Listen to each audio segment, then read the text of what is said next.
Welcome to the very first episode of the Lion Legacy Podcast. I'm Brian Weibel, Superintendent of the Clarion Limestone Area School District. This is a brand new series dedicated to celebrating the remarkable individuals who have shaped our school and strengthened our community. Each episode will explore the stories, achievements, and lasting impact of those who helped make Clarion Limestone what it is today. We could think of no better way to begin than with a name that brings a smile to so many faces, Mr. Larry Gourley. Welcome, Mr. Gourley. Thank you. Hi, I'm John Quinn. I'm the Special Education Director here at Clarion Limestone. I'm Mrs. Macbeth and a middle school teacher here at Clarion Limestone. All right, Mr. Gourley, what originally inspired you to become a teacher? It got me out of college the quickest possible way. I had 3 possible majors, and this was the one that got me out quickest. I had no intention whatsoever ever of being a teacher. When did you start at Clarion Limestone? Do you remember the year? No. Do you remember how many years you had here? No. But it was a long time. Yes. 1980 something? 7. Fall of 87. All right. I came here in the fall of 1987. Yes. So from 87 to 2003, you had such a positive impact on students. What was it about your approach to teaching that you think students really were drawn to?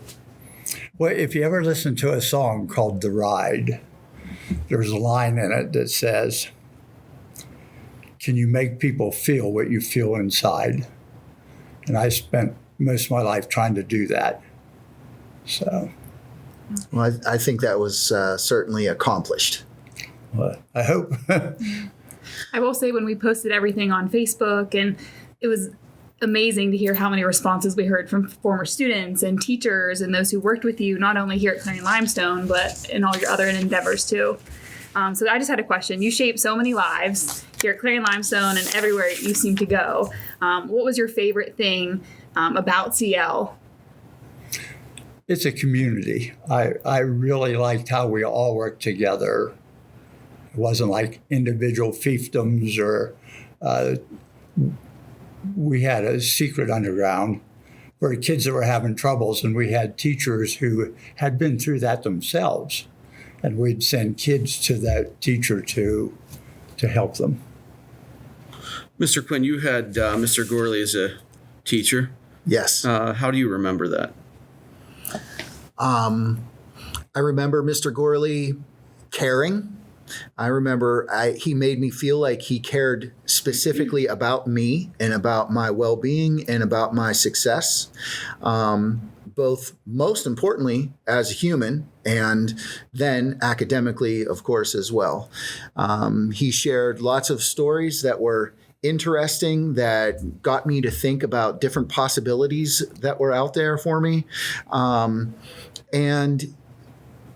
he was always supportive of any of the extracurricular things that I did, sports namely. One of the things that we believe from talking to you the first time, Mr. Gourley, was that you don't believe it was just the academics that make school so meaningful. It was extracurriculars as well. Any chance you could tell us about some of those extracurriculars, the trips, the things that made it exciting? Well, you can bless my wife for letting me have the time to do that, because the time I gave you guys here, I took from her. Mm-hmm. And we had 4 children, so not everybody has a wife like that. And some of the things we did, we had science trips to Penn State where they had on huge Penn State exhibitions. A lot of it was hands-on. You got to do all kinds of cool things there. They were trying to promote Penn State then. And so that was one of the things. We took kids whitewater rafting. That's not too much related to academics, but greatly related to being clean as you go in and out of the water all the time. Yes. How many kids would have whitewater rafted in the years that you did that? A bus full. Each year was a bus full, so okay. That was our limit. Yeah. And they hold 66, but only 44 adults, so that's how many we put in there. Yeah. So no doubt those are memories that those kids will carry with them forever. I'm told by him all the time.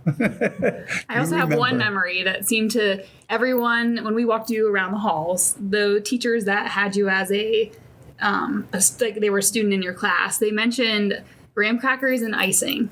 And I feel like anyone who's watching this is that's going to like ring a bell in their head. So could you kind of elaborate on that? Well, kids have bad days. Sometimes they have really bad days. And so if you were having a bad day, I had graham crackers and just that cheap icing that you stick a knife in and splatter on a graham cracker, make yourself a cookie. And kids would come in and say, I'm having a bad day. And I go, you know where it's at? And they would just take that, and then they'd go over and sit on the beanbag that was always in the corner and just sit there and get a regrip on life and start over again. So if we were going to talk to our teachers or young teachers that are just starting out with us, what advice would you give them for being successful? Oh, I'd strongly recommend teaching. Even though I had no plans for it, that's what it was meant for me to be. And if you have any inclination that I hear all the time about kids don't behave, they mouth off. John never thought of that. But kids are wonderful. They want to learn. You can do much good. We just talked about self-esteem before we come over here. That was a big thing that the schools were promoting back then. And I did not think self-esteem, sorry for all you who did this, other teachers, but if you bring a pencil to class, oh my, Johnny, you brought a pencil to class. That is so wonderful. Crap. That's not my world. I taught them chemistry and physics, and it's hard. It was really hard. And I taught them that they could do that. And you ought to have seen the smile on their face when you could give them a really hard problem and they could solve it. Well, I'll take a spin off of that. I was struggling in physics my junior year, and you offered of your own time to work with me in the mornings before school. And the first week, you sat right beside me, and we worked shoulder to shoulder, and I was learning and progressing through the material. And the next week, you kind of backed off a little bit and you gave me a little bit more leash to kind of get out there and explore on my own. And then the last week, you were writing your lessons on the board while I was working. And at the end of that week, you said, okay, I think you're good, John. You don't need to come here in the morning anymore. I think you got it. And from that point on, the rest of that semester, I carried that A, and it was the rest of the year, I was very successful in that class. And I know that your commitment to making sure that I learned the material is what helped me to get there. And I appreciate that. Well, thank you. You're welcome. That leads to a story. This is at another school system, so you don't have to worry about CL. They had 6-week grading periods, so there was 6 of them during the year. Boy was in physics class, failed the first one, failed the second one. Third one, he got a D. And that was all it took to reinvigorate him. And then he got all A's for the rest of the year. I'm glad I added wrong. That makes sense. Mm-hmm. As an administrator for many years, I've been in classrooms, observed teachers, and it's very easy to see when somebody truly cares about kids. And I think that's why, listening to you were successful, because I think students could tell that you cared about them. And that was the most important thing to you. It wasn't necessarily the subject, although you wanted them to learn that. It would be that you cared for them and you wanted to see them, mature and grow that way. And so I think that's the thing I take out of, our conversation so far. Well, the kids that I meet have already graduated come up to me, and they can't wait to tell me what they're doing now because they're so proud of what they've accomplished. Yep. Yeah. So what do you miss most about teaching? Everything. I miss it a lot. It was time to retire. 47 years I was in the school system, but it was definitely time. But I miss the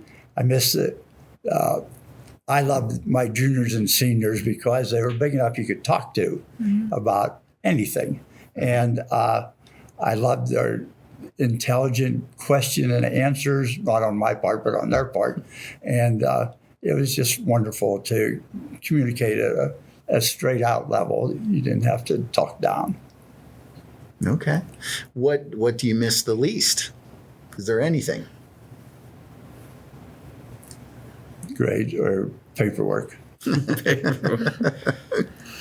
Abby, anything to add? Yeah, I just recently had to answer a question, what makes an educator outstanding? And so I was thinking not only in my head of the experiences I had as a student and also as a teacher, but your name, even though I didn't attend here, I went to a different school, but I feel like you are the answer, the definition of an outstanding educator. So I was just curious, in your eyes, what makes an educator outstanding? Well, I look at something other than a mirror for me. I like that. Okay. You're a very forward-thinking person. Where do you think education goes from here? What do you see for the future of education? This is just for future period. I'm extremely excited about the changes in medicine. They are doing all kinds of cool stuff out there. There's this thing called CRISPR, it's a chemistry guy. That's where you can dissect the RNA and put it back together. So if somebody has a hereditary problem of some kind, they can change it now. Wow. And put it back into the person. And then their body sees that as themselves and it reproduces that. That is a huge, huge thing. Huge. Yeah. Sarah Mills's, of which all of you know her, her dad had melanoma, which is skin cancer, and it spread to his lungs. That was 100% fatal not very long ago. And they took his DNA, changed it so that his body saw the cancer growing in it, not as something from within, but as an enemy, and his body attacked it. And he's still alive now, I'm guessing 15 years later. Wow. So there's somebody that you know. Okay. And extremely excited about AI. I know it has a lot of bad stuff out there, but it's going to be a marvel. Whenever I went to school, I was at college, and I had the first handheld calculator anybody had ever seen, ever. It was a Bomar Brain. All it do is add, subtract, multiply, and divide, period. I had to argue with 3 college professors for 2 hours to be allowed to use it on my chemistry final. Chemistry, and you get advanced chemistry, it becomes greatly mathematics. It was such a huge help that I was done with the entire final before they got done handing it all out. Because it left me not be tied down with doing square roots or doing logs, where you have to look up everything on a log table and stuff like that. Yeah, it's hard to keep up with the pace of technology for how it could impact a school system. So that's something we think about a lot, you know. And I know there's problems because you can tell, write me a 273-word essay on how to behave in John's class, you know, and it'll do that. That's not what I'm talking about. I'm talking about using it for so you can grow and do more things with it. Yeah. I think the calculator is a good analogy. It was all you can't imagine being in a physics class now without a calculator. Right. You know, we were lucky to do 3 problems in a 45-minute period. Very lucky, and often only just one because the math took so long. Now you do those every 2 or 3 minutes, and you get practice. You learn how to do harder things quicker and better and faster. So our goal is to, try to grow or keep the strong culture that we have here at Clarendon Limestone. Is there anything else you want to add before we finish up? I'm so honored to be allowed to do this. I want to represent some of our teachers who aren't with us anymore. Okay. And they were just wonderful people. And one of these days I'm not going to be here. And I just think it was an honor to have this. Is there anything else you want to say to the camera to your former students? Because you said when we met with you a couple weeks ago, you were proud of everyone. I am. They've been wonderful. I don't think we could have been any luckier to have you come in and be willing to do this, so we appreciate it. Thank you very much. Well, thank you. Thank you. Sure.